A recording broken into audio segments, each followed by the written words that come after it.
maa ngi tudd Mamadou Mbengue man le président du mouvement Jub Mucc muy mouvement citoyen d'abord bu nekk fii ci Pikine Icotaf di dox ci social ak développement ak économie. waaw mouvement bi dañu ko taxawal dañoo toog lu yàgg di xalaat ay doomi réew mi lañ juddoo Sénégal yaroo fi màggee fi ñu gis kenn ku nekk gis na ni Sénégal tëddee ndaw ñi am coono boo xam ne ñu ngi koy dund mu metti lool donte ñi nga xam ne ñoo ŋànk réew mi jiite ñu bëgg nañ jox ñëpp liggéey waaye mënuñu ko buñ leen ko waxee sax buñ ko gëmee li ñu gëm xamuñu ko mënuñu ko gouvernement moom ay mesures d'accompagnement lay teg ak créer yenn emploi waaye jox ñëpp liggéey mënu ko loolu nag togguñu ñu xalaat ci gannaaw ñun yàlla dimbali nañu ñu wër àdduna dox liggéey ak ay société d'État liggéey ak ay sociétés yu mag société américaine chinoise canadienne ñu xam ni suñu ndaw ñii expérience bi ñu am ci àdduna nañ ñëw bokk ak ñoom loolu moo waral ñu taxawal mbooloo mi di Jub Mucc ngir ànd ak ndaw ñi. waa jàppale bi ci njëkk mooy xam nga nit ki boo ko bëggee jàppale da nga koy yee njëkk nit buy nelaw mënoo koo jàppale nit da nga koy yee ba mu yeewu nga door koo mën a jàppale bu yeewoo nag ba nga xam li nga koy wax bu boobaa nga mën koo jàppale. buñ leen yeewee ba noppi nag bañ xam liñ leen di wax nga xam ni liñ leen bëggal xam nañ ko fiñ leen bëgg a jëmee xam nañ ko ñu door leen a woo nag ci système bi ñu leen bëgg a jàngalee te système boobu mooy ban nit daa am nu ko yàlla bindee te nit xamul boppam nit 80% nit doomu aadama ndox la leneen li ci def di suuf kon yow yàlla jox na la code bi nga xam ni boo ci sukkandikoo li nga bëgg da nga koy am da ngay moom sa bopp ñun ñu gëm ni indépendance mooy lan mooy da ngay bay suuf si ba mu nangul la ba loo ci def mu delloo la ko nga jaamu yàlla ba yàlla nangul la ba loo ko ñaan mu may la ko nga jox nit ñi seen cër bañ jox la cër ba foo leen woo ñu wuy la ñun jàpp nañu loolu mooy indépendance moo tax ndaw ñi dimbali bi ñu leen bëgg a dimbali ci mbay mi lañ leen di woo ak càmm ak corps de métier yi nga xam ni am na Sénégal muy tailleur bi muy soudeur métallique bi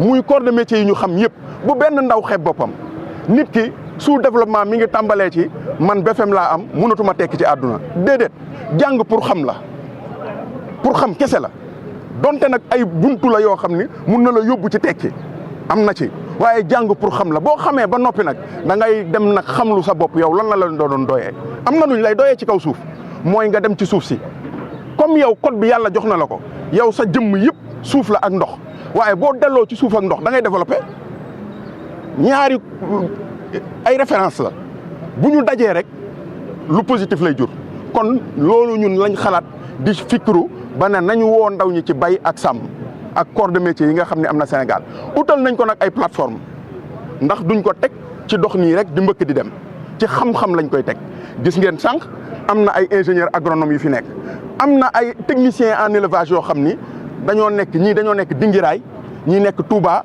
ñi nekk Kaffrine mënuñoo ñëw ndax ci weer wi ñu nekk waaye Jub Mucc dafa am ay plateforme bu nekk corps de métier boo xalaat mun nañ ci former gone yi kon nag dinañ teg plateforme yooyu dañ doon xaar ba def lancement officiel ndax wax nañ leen ko 2018 ba tey ñu ngi liggéey waaye ñun yàkkamtiwuñu xam nga kii yàkkamti bëgg a doon dara wala bëgg réewam xam ko wala bëgg a wonewu mooy créer 2018 2019 nga def lancement ñun loolu daluñu Jub Mucc dafa am loo xam ne dañ ko doon togg ndax tabax da ngay def fondation bu dëgër bu ko defee boo tegee niveau boo teg day jóg kon tey na ngeen xam ni bis ñi ki tey lancement officiel bi am na te gone yi dinañ leen former dinañ leen jàppale ci suñu wërsëg dinañ leen jàppale ci ñoo xam ni ñi ngi ci bitim réew ñi ngi biir réew na ànd ak ñun ndax gëm nañ projet bi ànd ak ñun jàppale ndaw ñi. mouvement bi 2018 ba 2020 distribué nañ lu mat 500 cartes de membres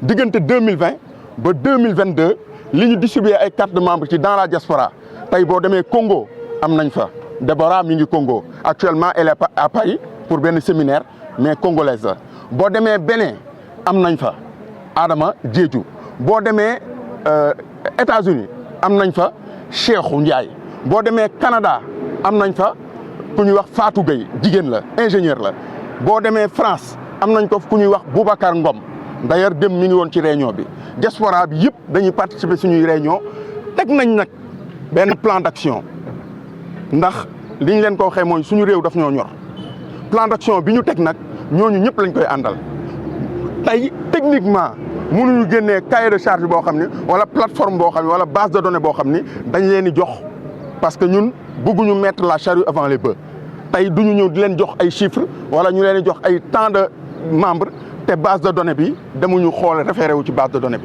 parce que dañuy enregistrer rek dañuy enregistrer waaye na ngeen xam ni daal mbooloo mi ngi ci ñun mbooloo mu bari lañ àndal. nga état ku xam état di nga xam ni état du caaxaan boo ci duggagul nag lu la neex mën nga koo wax waaye boo duggee ci biir état parce que man liggéey naa ak ay société d'état wax naa leen ko Day Irrigation System maa nekkoon seen représentant en Afrique de l'Ouest société d'état chinoise la liggéey nañ ak Sénégal Complan liggéey naa ak ñoom maa leen représenté woon au Sénégal d'ailleurs ñoo tabax Grand Théâtre liggéey naa ak China Power ci wàllu courant liggéey naa ak Québec Solar muy société canadienne bu mag ma représenté leen fii Sénégal kon xam naa état ni muy doxee état léeg-léeg dina bëgg waaye du lépp lay mën kon ñun bu ñu toogee di xaar dañuy tardé au sein de Jub Mucc dama leen di faral di leen wax ne ñi judd ñëpp après l'indépendance bu ñu leen déglooti c'est pas parce que amuñu xam-xam seen wàllu wéy na Sénégal lii fi des ñun la ñoo ko moom moo tax ñun suñu programme on a mis en exergue la jeunesse entre 18 ba 45 ans ñooñu lañ soxla ñu judd après indépendance ñun seen wàllu wéy na jeex na mais bu ñu toogee di xaar état ñun ndaw ñi li dal ñooñu lay ban ñu dal ñu état bu ko bëggee sax du ko mën. On a créé ce mouvement Jub Mucc après de nombreuses réflexions par rapport à la situation économique de notre pays, par rapport à la situation sociale que nous vivons. On a jugé nécessaire de nous réunir et de mettre sur place ce mouvement du nom de Jub Mucc. Je l'ai dit en wolof. Jub Mucc, c'est une nouvelle forme de révolution. La droiture, c'est la base de tout. Si on n'est pas sur la droite ligne, si on n'est pas sur le droit chemin, on ne peut pas réussir. Économiquement, socialement et même idéologiquement, on ne peut pas réussir. D'où cette création de ce mouvement du nom de Jub Mucc. Nous avons mis en place des plateformes. Ces plateformes-là, c'est pour la formation de cette jeunesse-là. On a vu que depuis qu'on a eu notre système-là, le système éducatif au Sénégal, on a beaucoup perdu de temps ici dans ce pays-là. Je prends mon exemple. J'ai fait l'école primaire, 6 ans. Secondaire, 6 ans. Je suis allé au lycée, 4 ou 3 ans. Je ne sais pas, 4 ans. À l'université, tu perds 4 ans ou 6 ans. Mais c'est beaucoup de temps. Et il n'y a aucune formation à la base. Et du coup, on ne peut pas développer ce pays. Et c'est la raison pour laquelle dans ce pays, les gens ne font que parler.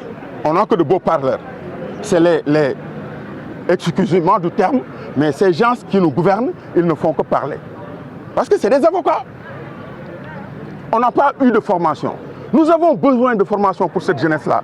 Et quand on se réclame et la jeunesse se lève, ils ont leur technique à changer le système. En fait, ils n'ont pas changé le système. C'est un changement de mots et de termes. Par exemple, je donne un exemple. Au lieu de dire Ami et Rémi, ils viennent nous dire Mamadou et Bieneta. Pour nous mettre dans la tête qu'ils ont changé le système. Parce que c'est des noms qui nous sont familiers, alors qu'ils n'ont pas changé le système. Il faut former ces jeunes-là.